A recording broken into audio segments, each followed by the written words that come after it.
Announcement. Good morning and welcome to the WellMed Charitable Foundation Caregiver Teleconnection. Today we have a very interesting presentation and it's got a cool name too. Oh, my aging parents, anxiety and unhealthy thinking patterns with Dr. Natalee Oliver.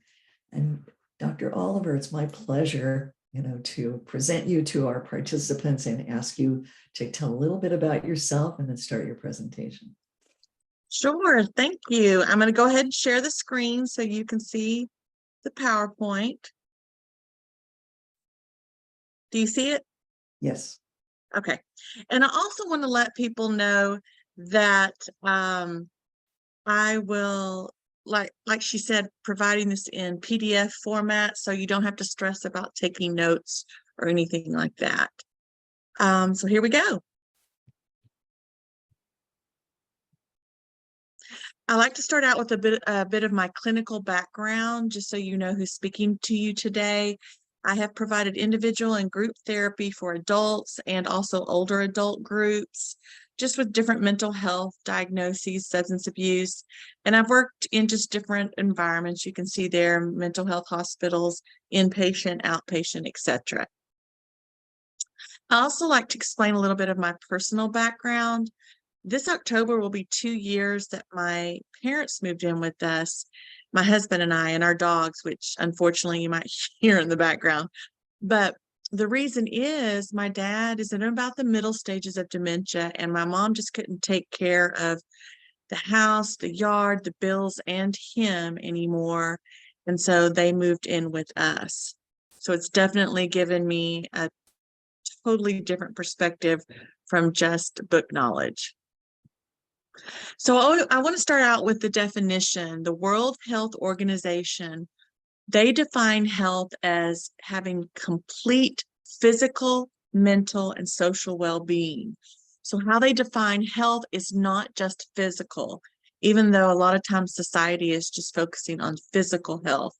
What they're saying, and what I agree with, is that it's complete with mental health and physical health.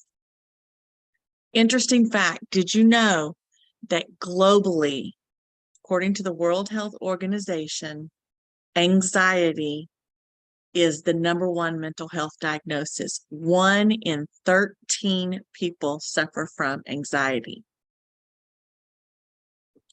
But let's talk about in the US. So here in the US, 1 in 5 adults has a mental illness. Now, there's still some stigma with mental illness, so a lot of professionals, myself included, believe that these numbers are lower than what it probably is because not everyone is getting help that they need. But you can see here on the screen, which is the one we're going to focus on today, that in the US as well, 48 million Americans, adults, are suffering from some form of anxiety. I like to give a visual for those that need this as well, because you may have a loved one, you may be caring for someone with anxiety, but you yourself do not live with it. I found these on the internet. I found them probably a year ago, and I can't remember where I found them, but I loved how they showed what someone is going through with anxiety. If you look on the left, this person's got the weight of the world on their shoulders, and you can see all these negative things they're saying to themselves. I have nothing to offer. I don't deserve this. Just a lot of negative things.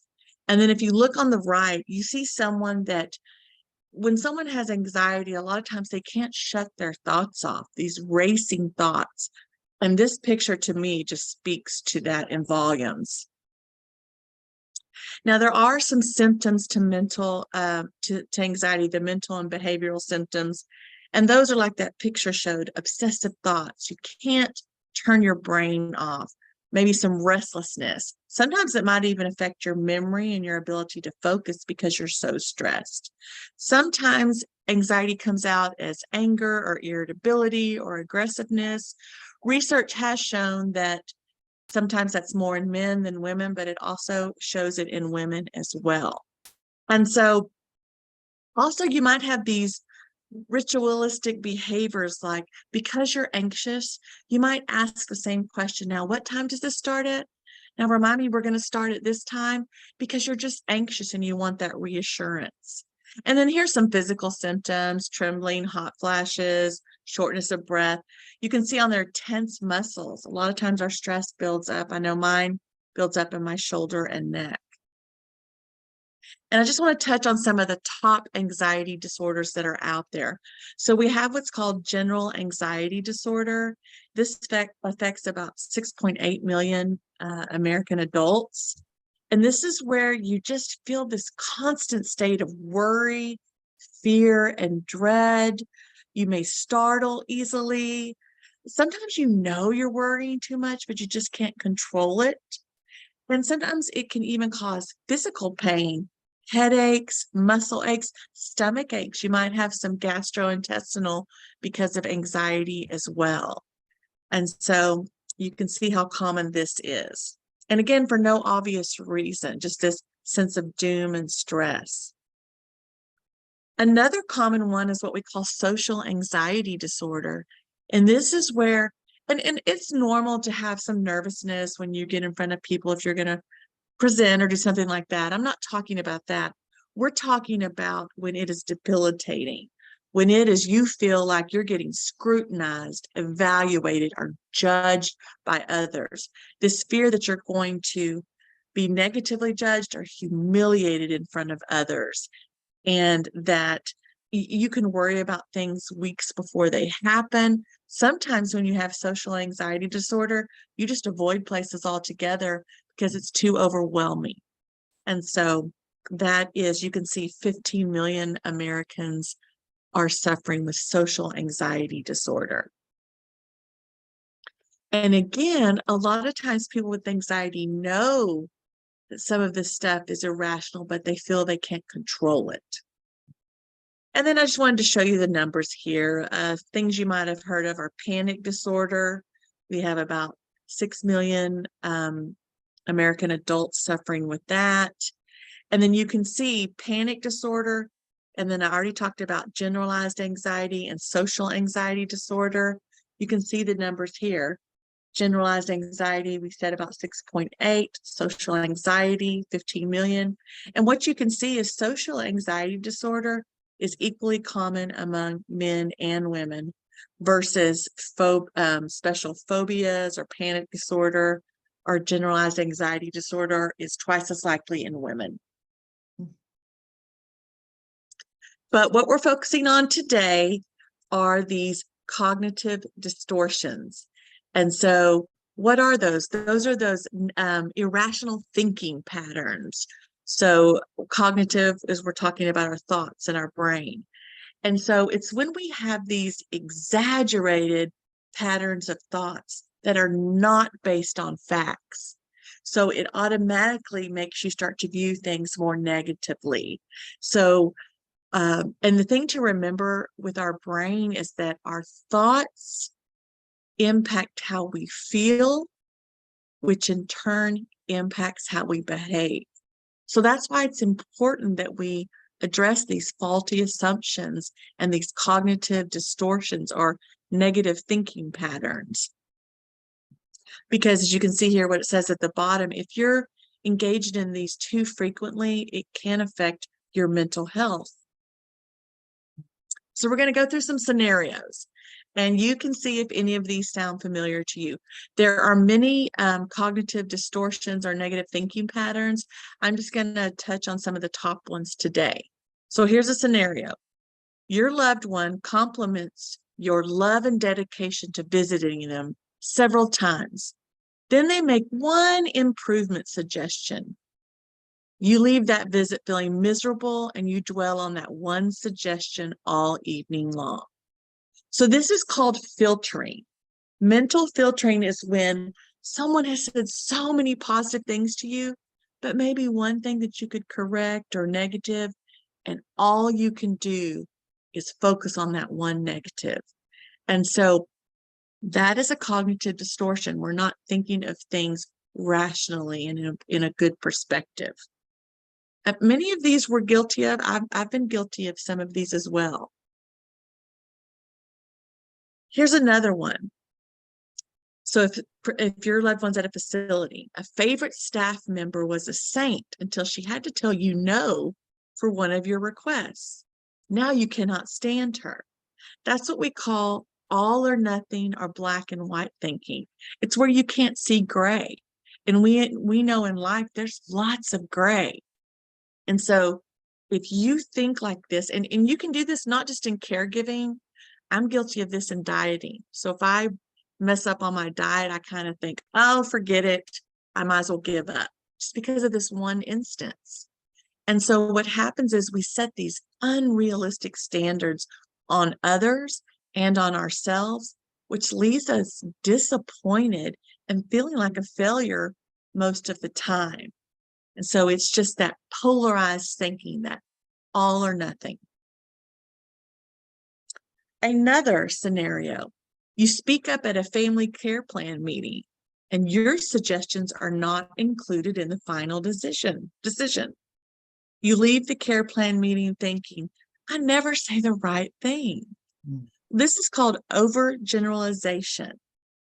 And this is saying you take one isolated negative event and you turn it into a never-ending pattern. So this is a lot of times when we say, I always mess up. I never do anything right. We've probably been guilty of saying these things to our spouses too. But back to caregiving. So it's when we do these always, never, we're not being realistic. It's not always like that. And so we really need to be careful to not overgeneralize. Another scenario, your loved one greets you with a smile. Without a smile, and they're looking serious. Instead of asking how they are, you immediately assume they're mad at you. And this is called jumping to conclusions. When we jump to conclusions, we interpret an event or situation negatively without any evidence. So you're just reacting to your assumption just because they didn't smile. Another common scenario, your loved one didn't call you this morning. Well, they probably reached for the phone. They probably fell. They were stuck on the floor for hours. They broke their hip. They had the EMT go out there. This is called catastrophizing. This is when we automatically jump to the worst case scenario. And even if it's not probable, this is oftentimes, well, what if this happened? What if this happened? What if he didn't call because he got in an accident?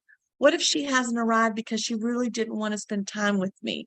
We start having all of these dramatic catastrophizing when we're not checking the facts. Another one. So your loved one does get sick. You blame yourself for suggesting they move to the facility. When you personalize things, you start believing you're responsible for everything, every reaction, every action. And this leads to guilt. And this leads to you blaming yourself for things that you have no control over.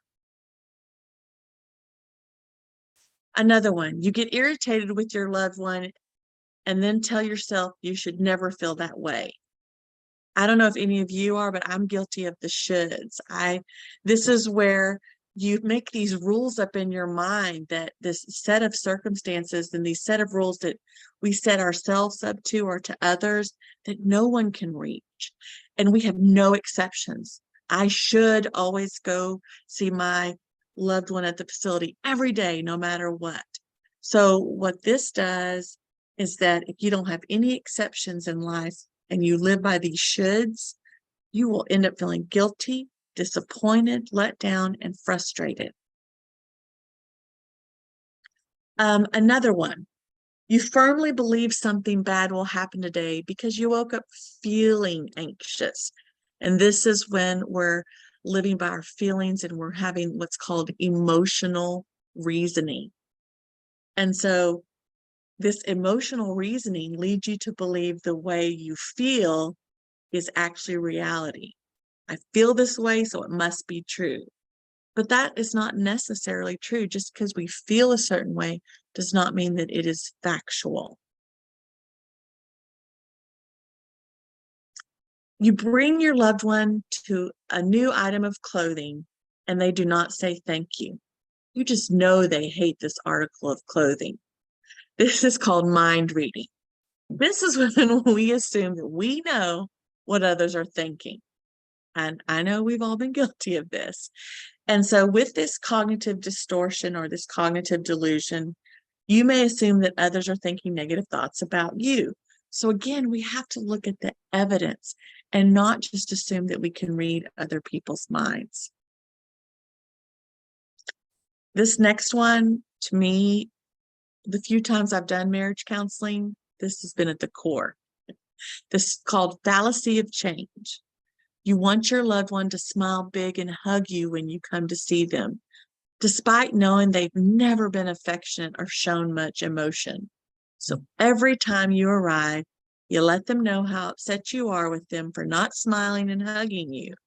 Eventually, you know they will change their ways and want to hug you and kiss you upon arrival. This is called fallacy of change.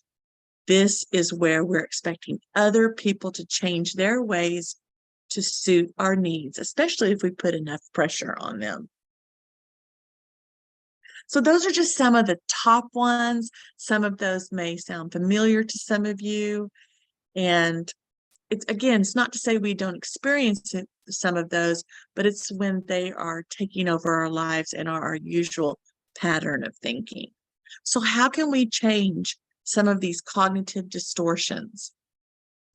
First of all, we have to identify them. So that's why coming to trainings like this and learning about them helps us identify them. Because once we identify them, then we can say, here's what's going on. What steps do I need to do next? So being able to identify them. And again, you're going to see links to everything I provided here.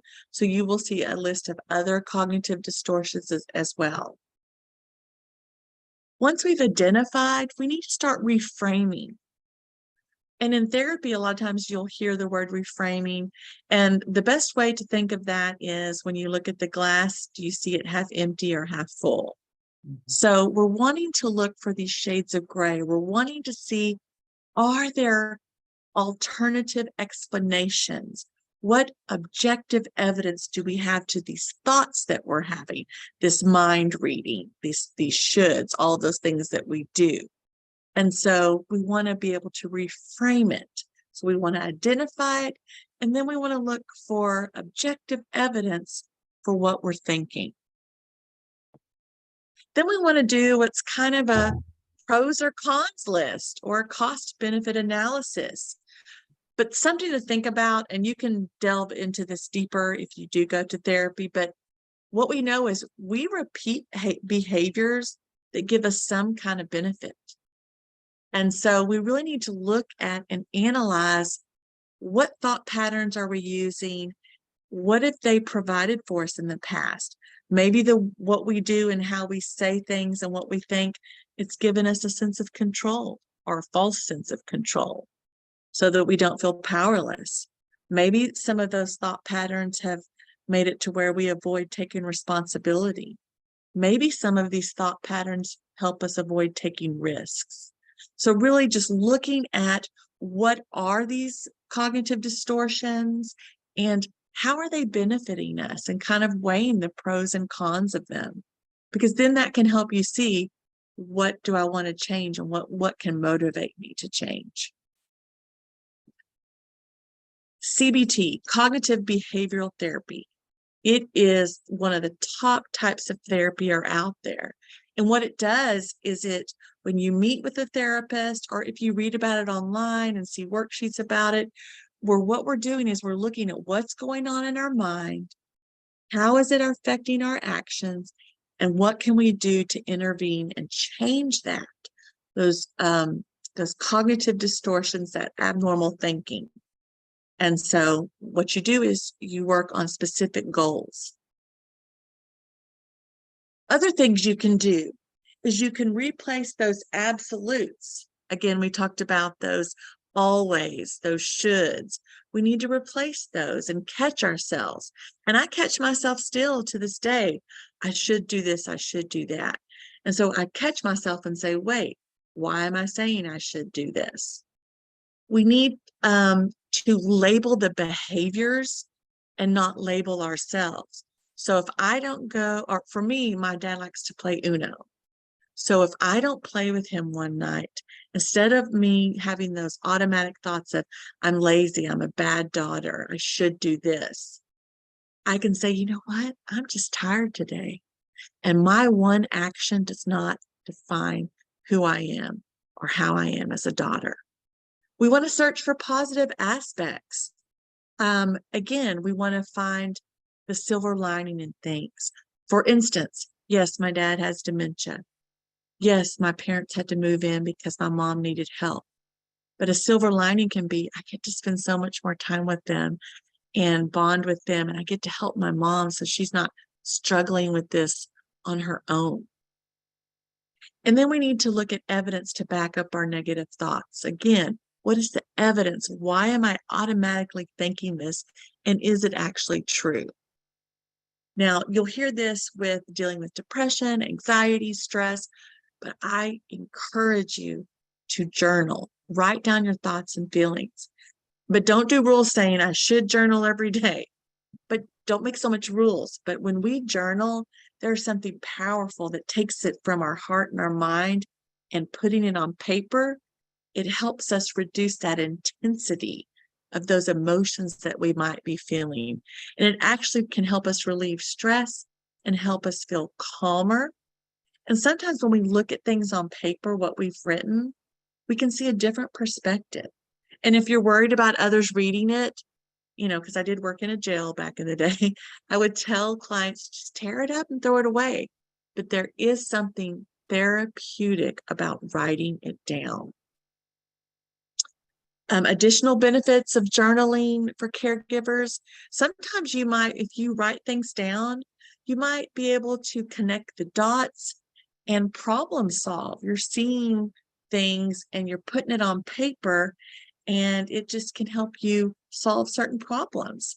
And kind of what goes along with that is you might be able to see certain patterns. Okay, I noticed that I'm thinking a certain way when certain actions and interactions happen with the loved one I'm caregiving for. So like you see the example here. Maybe you'll start to notice that mom gets upset every time you talk about leaving. And so just figuring that out could say, okay, I'm going to change the way and the process of how I do this. And it also just helps you from keeping things and stewing over it, things over and over in your mind. The next thing besides journaling is there is so much research out there about gratitude and being grateful. It doesn't mean that bad things aren't happening. It doesn't mean everything's hunky-dory as a caregiver.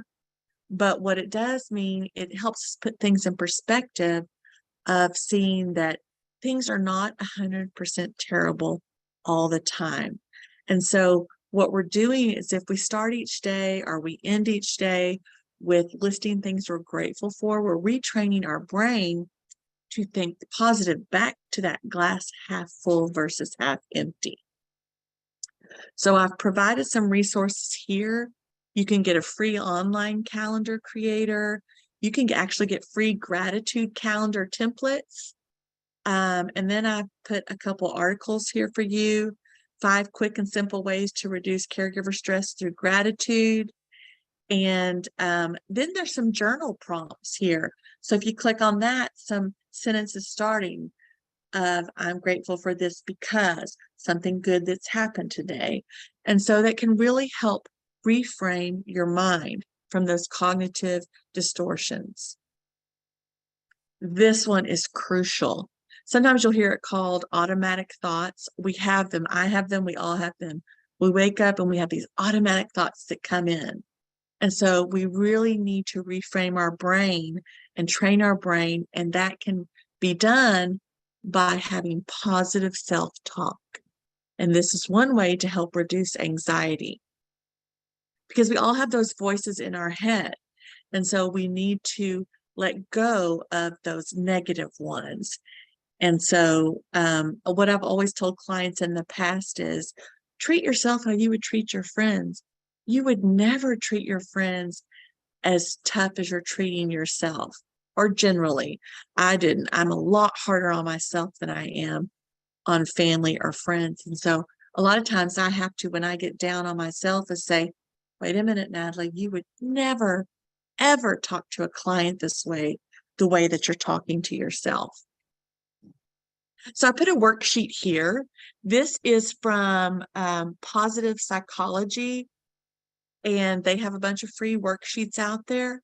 And so again, putting it from pen to paper. And so this is just a quick exercise that you can do where it says list 5 things that make your life enjoyable.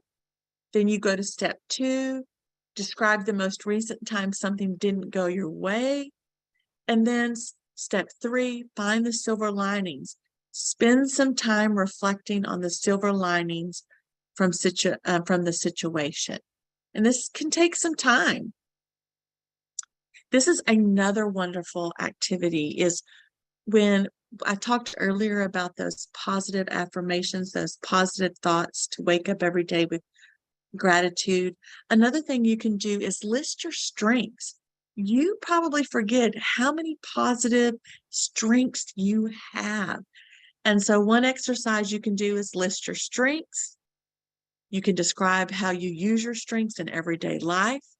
How in the past have you overcome challenges because of your strengths? And if you have trouble thinking of some, I've listed some here for you. Are you able to forgive? Do you use humor? Are you kind? Do you have common sense? So to really stop and think and list your many strengths that you have.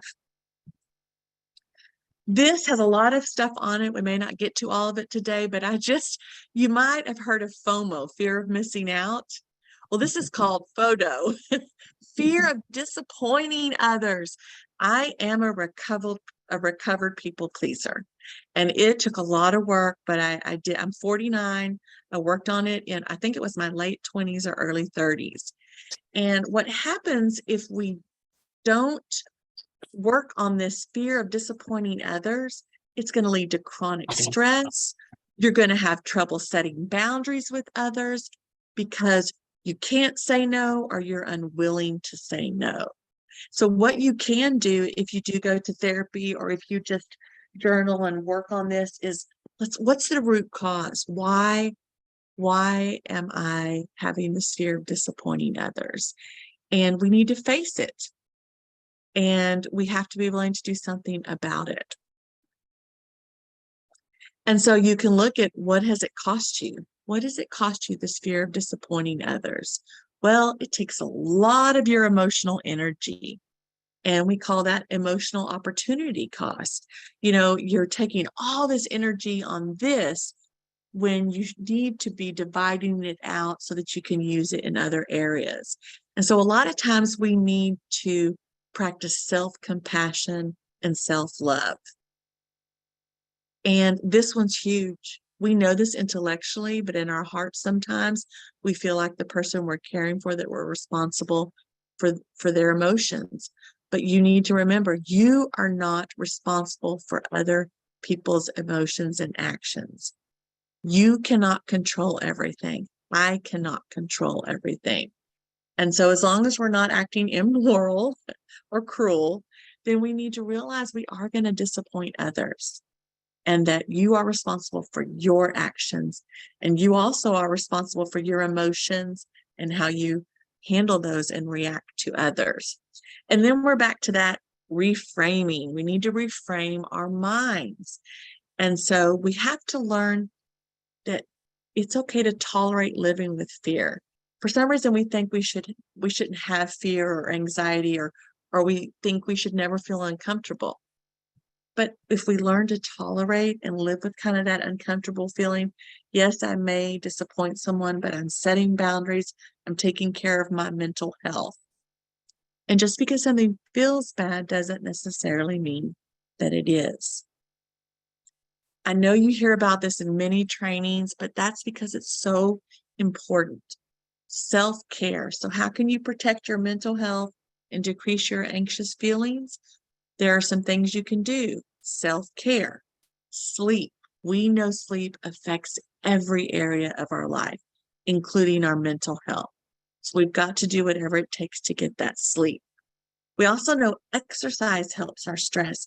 I know back when I was getting my master's in social work, I hired a trainer to come out to my house twice a week. And she worked me out so hard that I would barely be able to walk. I would shower and go pass out. Now, I didn't lose any weight because I like to eat, but I will tell you, it totally helped my mental health. And we know research also shows if you can do any type of aerobic exercise, you're getting your cardiovascular system up, you release these endorphins. And research has shown that that's almost or just as effective as an antidepressant. And then, of course, eating right. I'm not going to preach too much on that. We know we're supposed to eat right. We know it affects our mood and such. But also, a couple of other things I wanted to touch on is spiritual support. If you believe in something, a higher power, this can give you a sense that you're not alone. And research shows that it can have a positive impact on you. Something else I want to touch on is caffeine. So, yes, we need a pick-me-up in the morning. Many of you drink coffee. I drink my Sonic Vanilla Diet Coke. That's not a plug-in for Sonic, but all of us need a little bit of caffeine to get us started. But the thing to remember is if you live with anxiety, if you drink too much caffeine, you can exacerbate your symptoms of anxiety. And so really think about that. If you're anxious, if you're stressed, if you know going to visit mom or dad at a facility or a certain activity you have to do with them, maybe don't, have too much caffeine before that because it can make it worse. Something else that's so important, which is why I'm glad you're here today coming to these types of events, is that we can't go through this alone. Caregiving is hard and you can't do this by yourself. And again, these are a lot of these things I'm touching on today. We know intellectually, but we don't practice them. And so being alone and isolating yourself can really intensify your anxiety. And so talking with others and knowing others go through these certain things, maybe have some of these thinking patterns that I talked about or this anxiety, it helps normalize it.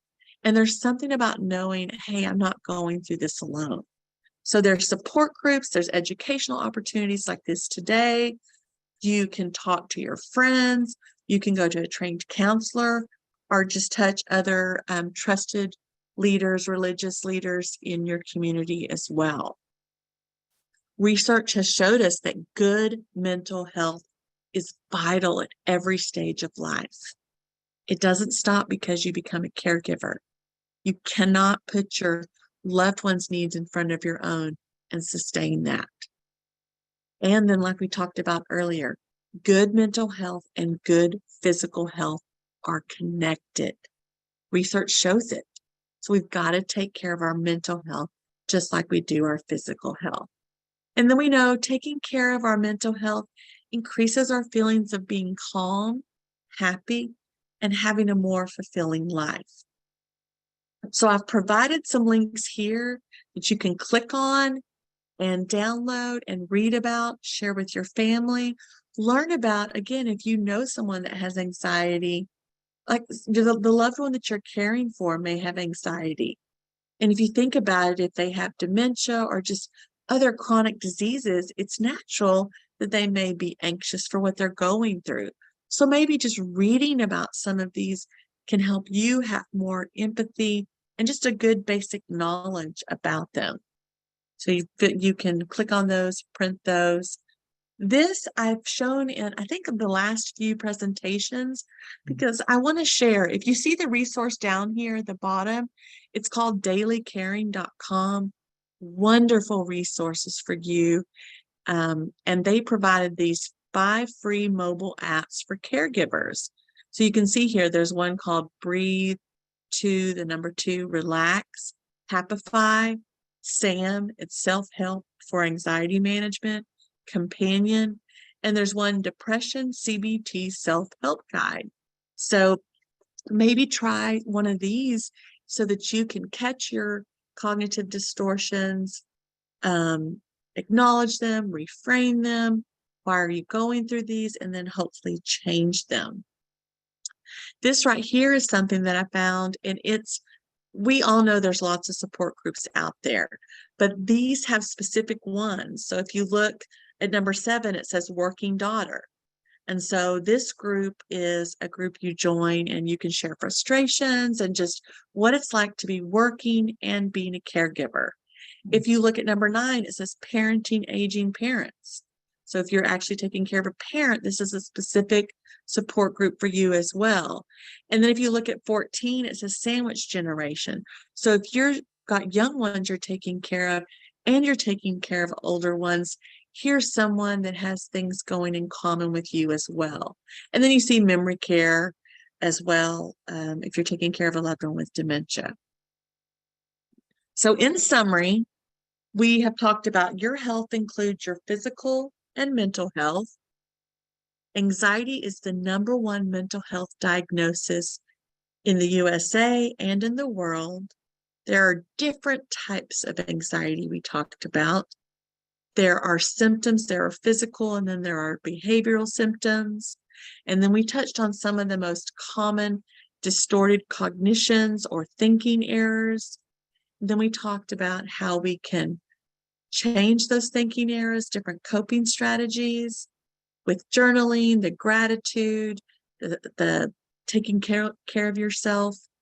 And then we talked about the fear of disappointing others and that we need to cope with that. We need to take care of our own mental health. And then I gave you some resources on general information.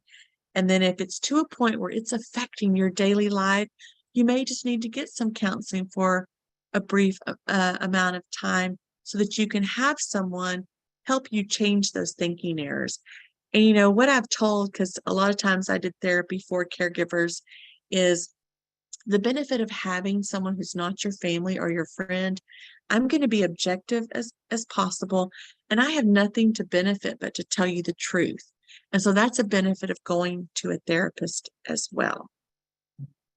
And so that's a lot of information, but like I said, you'll have it too so that you can review it as well. So do we have any comments, questions, or did you relate to any of those scenarios? I know I've related to a lot of them. Any comments? So if you're on the phone, just press *6. I have a website. I can see that you've opened your phone up. And if you're on Zoom, we would love to hear from you too. Now, first of all, I have Marlene Maston who would like to talk to us.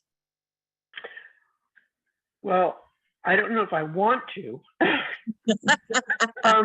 I turned 71 in August, and my dad turns 104 in August. Whoa.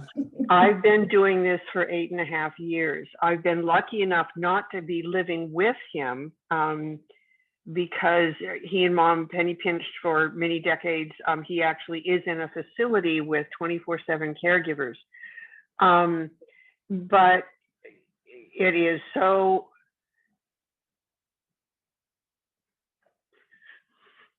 it has really taken over my entire life, and I've had to give up everything. I can't work. My husband left after 1 year. Oh. So I think the most meaningful thing in this is trying to think of the positive every single time. Because my dad got brain damage back in 2010 from a traumatic hospitalization. So he is this amazingly loving and caring toddler who just wants to doze in his chair. And other than breakfast, it's very hard to get him to eat. So trying to find the positive in things is going to be a struggle, but I guess that's about the only thing I can do at this point.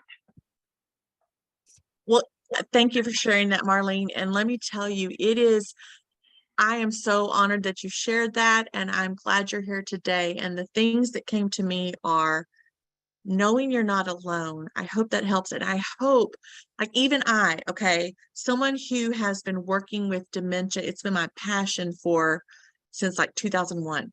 I go to a support group. I don't go as Natalee, the one who educates. I go as Natalee, the daughter. And so just knowing that others are going through this and that I can be me and I can share, I get frustrated, I get guilty, I get angry. I have all those feelings. And I'm not saying identifying these cognitive distortions and thinking patterns makes everything perfect, but when we know and we label them, we can do something with them. And so I think, and what you were talking about reminded me of my mom. When she first moved in, she had this thought that she had to sit with my dad all the time. And so I really had to push for her and tell her, you're more than a caregiver. Everyone on here is more than a caregiver. Caregiving is one part of your life. So I had to tell her, you still have to go see friends. You still need to do church. You still need to do what brings you joy, because it's just like what you hear on the airplane, that scenario. If you don't put the oxygen on and take care of yourself, you can't successfully do it for others. So I hope what you hear me saying is that how you're feeling is normal. I hope that you will get with a support group, whether it's in person or online, to know that you are not alone doing this. And yes, there is a silver lining in everything, and it's so hard, but if you'll work through some of those worksheets that I've provided, it helps guide you in those. But it's hard. Caregiving's hard. So thank you for sharing that today. Evelyn, did you have anything to add? Oh, I have a friend she's a linguist, and she says that sometimes our imagination sabotages our judgment. And I think it's a lot about that reframing that you were talking about. And there's going to be a very interesting presentation at the end of the month by Jamie Heisman. It's called Emotional Intelligence Institute, Caregiving Through the Lens of Self-Awareness.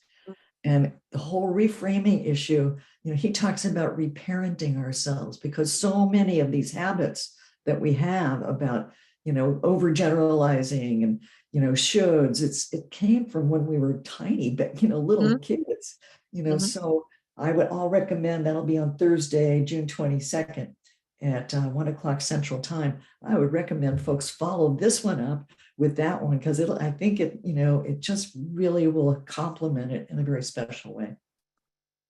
Thank you for that. Any other comments or questions? Yes, let's see. We've got one more chat here. Yes, Yvette says she's praying for Marlene. Yes.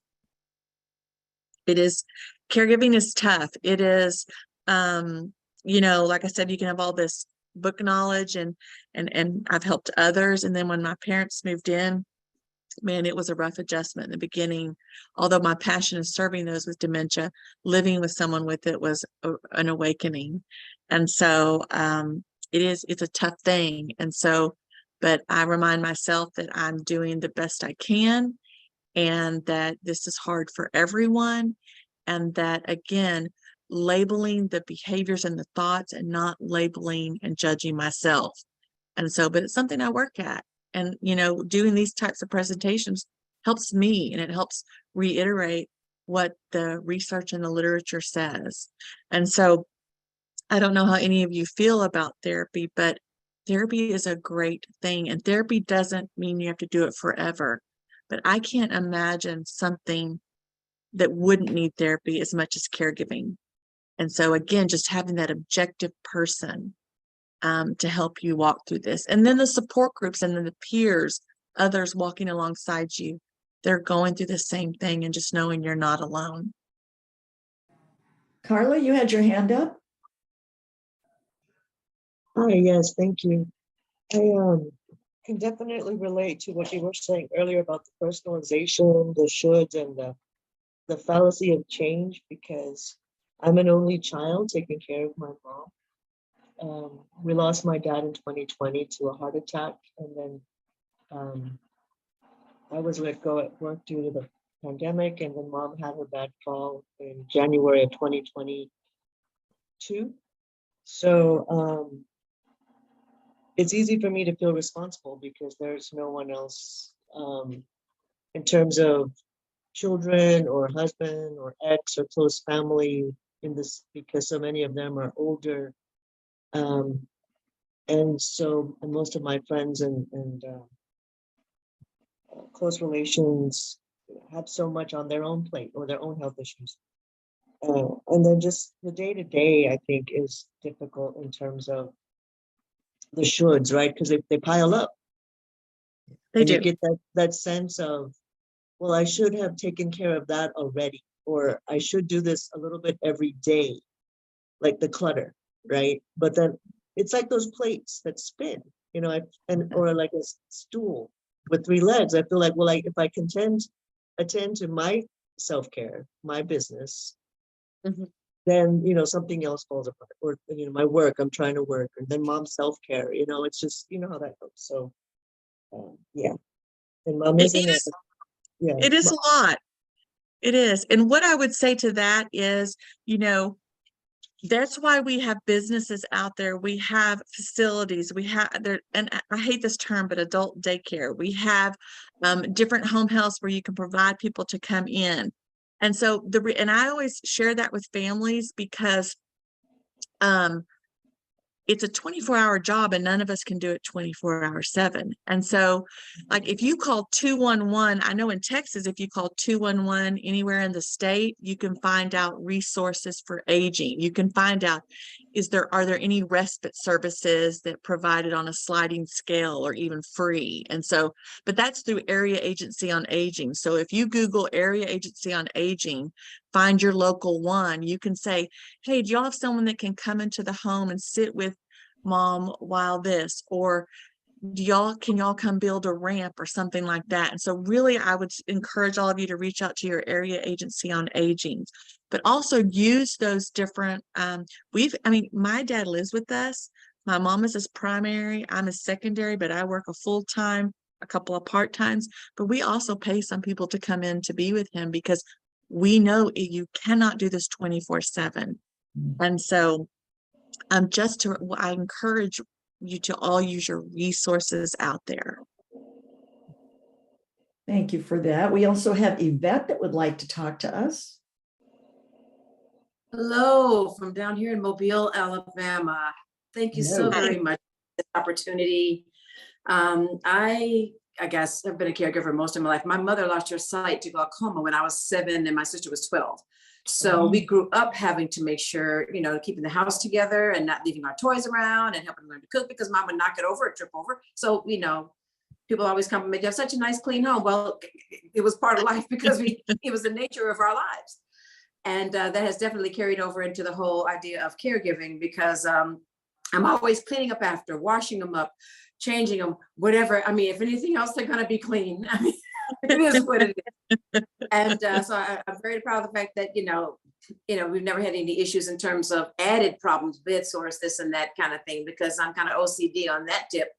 But other than that, I guess the support groups are definitely extremely helpful. My mom's older sister with Alzheimer's, widowed with no children, stayed with me 5 years. And she was always, thankful for everything. What would you like to eat? Well, I'll have whatever you're having. Oh, this is delicious. Thank you. And I understand from support groups, that was like, I was like in the very, very small percentile because most had many challenges. I mean, things I couldn't even imagine. And I understood from part of that too. And also some research, if a person's personality was mellow and kind, reasonable, generally agreeable, optimistic, jovial, they tend to stay that way. But if they have a forceful attitude, a very opinionated attitude, then they tend to get a little worse and a little stronger. So luckily I was on the former end. And that made the situation a little better, even though it was quite challenging to watch them deteriorate, to have them to not know who I am for all the effort that you give. But my goodness, every single time, she couldn't identify my mom, her sister, but she always knew who my dad was every single time, no matter what. Oh, that's Leon. And, but my parents have been together since they were 15. They're now 85. So she always said, you've been around a long time, fella. He's like, well, yes, ma'am, I have. I guess, they were from way back versus now. She couldn't remember what I gave her for lunch that she thoroughly enjoyed, but from years before, she knows all those kinds of things. Who is your very best friend? She could always tell me her very best friend's name from way back in, elementary and high school before they all split away to go off to college. well-educated, traveled the world, and can't remember a thing. I understand Alzheimer's happens to very intelligent people. In fact, our Oh, Alzheimer's Center right near my home is named after a major research scientist in this area. And again, his family, put that together in terms of supporting the hospital with the facility to help other families, which is tremendous. And so, yes, help is, that's how I got linked to this whole thing. I guess I say all that to say that linking my aunt with the Alzheimer's Center, connecting with the organization and Ms. Della Sanchez of the Area Agency on Aging here locally that introduced me to this whole idea of these workshops, all of this has been the major therapy, the major support for dealing with all of this, because you're busy. I do marketing PR, and so you're always on the computer creating and reading. And of course, I try to be as much of a engaged civil servant as well, a servant leader. And so various boards and committees to keep you connected with people. And in the community, as you said, talk to people, engage in important things or meaningful things in and around the community, whether professional or arts and culture, whatever. So that's helpful, interacting with others. So thank God for that. So I'm trying to balance. It is so hard to do, but you keep pushing forward. I've never seen a therapist, but my sister has told me, various friends have told me, oh yeah, I talk to my shrink about that all the time. I talk to my therapist about that all the time. Really, you have one? So everybody but me is seeing a therapist. How about that? So I'm open to the idea. I wish and I had your finally energy. not- You have so much energy. I will definitely take your advice on that. So thanks for the opportunity to say hello and to thank you for all of this, and best of luck and prayers to everyone. Thanks. thank you. Alzheimer's, you mentioned that it happens to everyone. And that's what my heart was led to it, because I noticed it didn't discriminate. It was, right now we know in 2023, 1 in 9 persons age 65 and over has Alzheimer's. And we know by 2050, that's going to be, we think, 13 million. And we don't have a cure yet.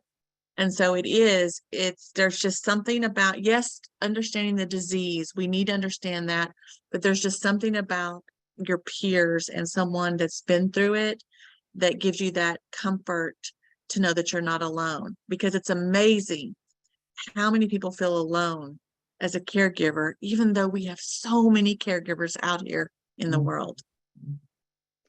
We had a chat from Pierre, and I think he's talking to Yvette. And he says, correct. I was a caregiver for my mom when she lost her sight at age 55 to 74. I overstand on keeping the house clean. It's a good word. Yes. Yes. Thank you, Pierre. Anybody else? We're looking for your input here. Carla has her hand up. Oh, thank you. Carla. Yes, I wanted to kind of follow up on what Yvette was saying in the benefits of participating in community support organizations, because after Mom's fall, I was introduced into this whole parallel universe of elder care and dementia care that exists that I had no idea existed. And I'm here in San Antonio, and we're so lucky to have a lot of different support groups. And so I do want to second that. And I've gone to therapy as well. They're in places you'd least suspect sometimes, like with Meals on Wheels, they have a group called Grace Place that provides all kinds of wonderful activities, as well as Alzheimer's and WellMed and UT Health and others, right? The research centers and such. So I want to, also recommend, just ask around. And the Alamo Area Agency on Aging was one of the first places I called that helped, start opening that door. So thank you. I want to add a little bit of what you said about the Area Agency on Aging, Dr. Oliver. The Area Agency on Aging, I worked for one for 30 years. So Oh, I didn't know that. That was a long time ago. But they also all have caregiver specialists. And, you can call any Area Agency on Aging, the one that serves your area, easy to find the number, 211, Elder Care Locator. Call one of those, find out what is available, because the Area Agency on Aging they get money from the federal government to take care of people who are older and to take care of caregivers. So you can not only talk to a caregiver specialist, you can talk to senior legal services, you can talk to someone to help you with your taxes, You can have someone who can help you do POA or the power of attorney and advanced directives.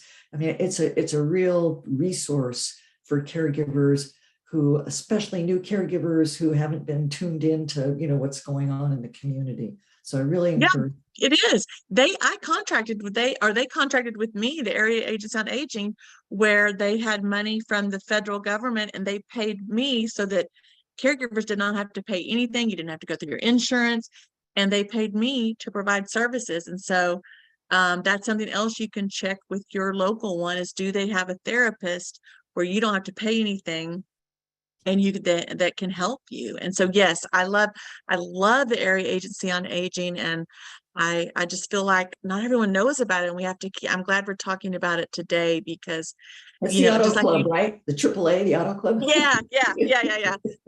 Area Agency on Aging. But yeah, even as little as, because I know when people apply for Medicaid and things like that, it's overwhelming, all those forms, that they Right. have benefit specialists to go over and help you with that. So if you didn't hear anything today, I hope bottom line you hear, you don't have to do this alone. There are lots of resources out there.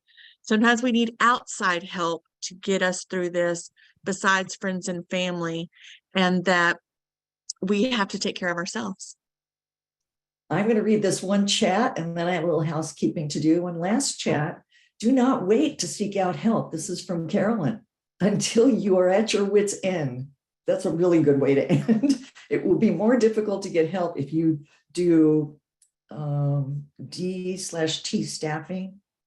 I don't know what that means. And your loved one is likely to feel more resistant by that time.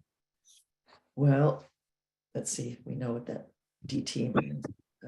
Findhelp.org. Probably due to is DT. Was it due to? Maybe. Yes, probably. Yes, due due to. yes. Okay. Okay. Thank you so much. I want to just I don't know how to thank Dr. Oliver enough, all of you for your input. It really makes such a great program because we put it on a podcast and you will, all of this information is included on that. For those of you who have participated today, we will be sending you the resources with the post-session questionnaire. We hope that you will take some time and honestly fill it out, because if there's ways we can improve, we want to. If you're not registered, you won't get those resources. So please, if you're not registered, if you got the link or the phone number from somebody else, call our customer service representative, the wonderful Minerva, at 866-390-6491. And that's 866-390-6491. And with it, it's my little infomercial, you will get the monthly calendar. And let me tell you about that monthly calendar. We have always got, the staff there works so hard to put together these expert presenters, to beg them to come and talk to our participants. And we have 4 left this month. Next Tuesday, we have the Conversation Project, tips for talking about wishes for care through the end of life. We also have Jamie Heisman, who I talked about before, the June 22nd. And he'll be talking about Emotional Intelligence Institute, kind of a follow-up to this presentation I think you'd probably be interested in. We're also having the Pride of Caring, issues for LGBTQA+ caregivers and professionals. We have 2 more sessions. Wednesday, June 21st, Alzheimer's, dementia, and the LGBTQ+ community. And then on Wednesday, the 28th, mental health among LGBTQ+ caregivers. So as you can see, we try hard to have, a real compendium of things that matter to people. Then we hope that you will join us again soon. You want the phone number again? It is 866-390-6491. Thank you, Minerva. And I would also tell you that if you have any questions about anything that happened today or that we talked about today, Minerva is our customer service representative. She herself is a little treasury of information and resources, and you can call that number if there was something that you're confused about or want to know more about. And with that, I just want to thank you so much, Dr. Oliver. You did such a beautiful job. You know, the research and the way you put it together with your heartfelt stuff is just, it's fabulous. And the Thank you. participants, we can't thank you enough for really, you know, giving us your information and, you know, some of your insights and some of your sadnesses, you know, so that we can help support you and be there for you. And I also want to thank the WellMed Charitable Foundation. Mhm. They have done such a great job in putting the podcast together, putting the speakers together, having the clinics that they do. Yes, San Antonio's lucky. That's where they're headquartered. And they have made a real difference in the state of Texas. And I think also in the state of Florida, where there's so many older people and caregivers live. And with that, I am going to end the recording and thank you all so much for joining us today.